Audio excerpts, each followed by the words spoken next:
Shalom Alehem, saudara-saudara sekalian, Bapak Ibu, teman-teman Facebook saya. Merdeka.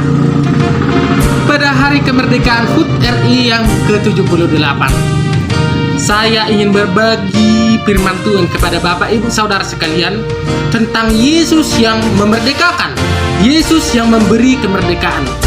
Bapak Ibu saudara sekalian, apa itu merdeka? Menurut Kamus Besar Bahasa Indonesia, merdeka berarti bebas dari perhambaan, penjajahan, dan sebagainya. Dalam konteks kemerdekaan Indonesia,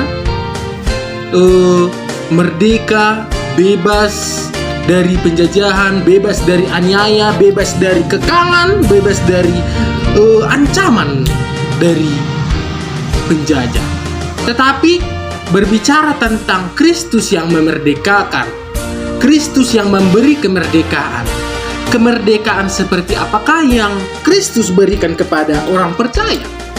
Sebelum itu saya akan bercerita tentang Hiro Konoda. Pada akhir Perang Dunia Kedua, ada seorang yang bernama Hiro Konoda, prajurit Jepang. Dia nyasar ke Filipina dan juga dia tidak tahu akan berita tentang negaranya sudah merdeka kah atau kalah kah atau bagaimana. Jadi dia masih was-was, takut. Dia masih gimana ya, gelisah, gusar. Tetapi pada tahun 1974 dia ditemukan. Dia diminta untuk menyerahkan senjatanya, tetapi dia masih takut, was-was. Begitu juga Bapak Ibu saudara sekalian. Kalau Bapak Ibu tidak tahu, tidak dengar berita tentang yang begitu penting ini, tentang Kristus yang memerdekakan, Bapak Ibu sama seperti Hiro Konoda tadi, masih was-was, gimana sih? Jangan dia dua hati. Bagaimana dengan keselamatan saya? Bohong dah usahaku. Berdika dua. Mana soal dia dong? Kalian wae? Tak tahu sih macam apa yang dimaksud dengan Kristus yang memerdekakan. Karena berita ini begitu penting. Sama seperti Hiro Konoda tidak mendapat berita tadi. Kondisinya bagaimana? Perasaan secara psikologisnya bagaimana? Karena itu saya merasa begitu penting untuk memberitakan ini.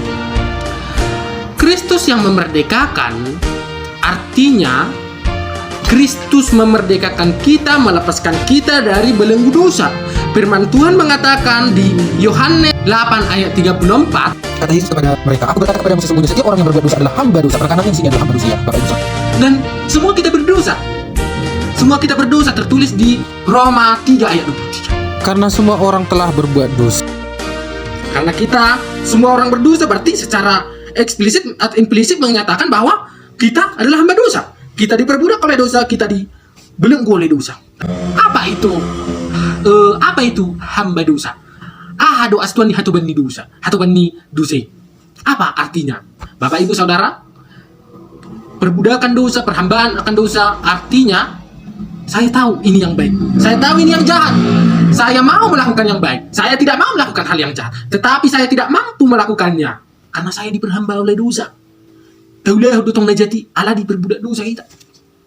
Dan boy taulah naringgani amang damang dainang. Tapi saudara-saudara sekalian, Kristus memerdekakan kita. Kristus memerdekakan orang yang percaya. Kristuslah yang dapat membebaskan kita dari belenggu dosa. Tertulis di Yohanes 8 ayat 36. Jadi apabila anak itu memerdekakan kamu, kamu pun benar-benar merdeka. Roma 6 ayat 18-22. Roh yang memberi hidup telah memerdekakan kamu dalam Kristus dari hukuman dosa dan maut.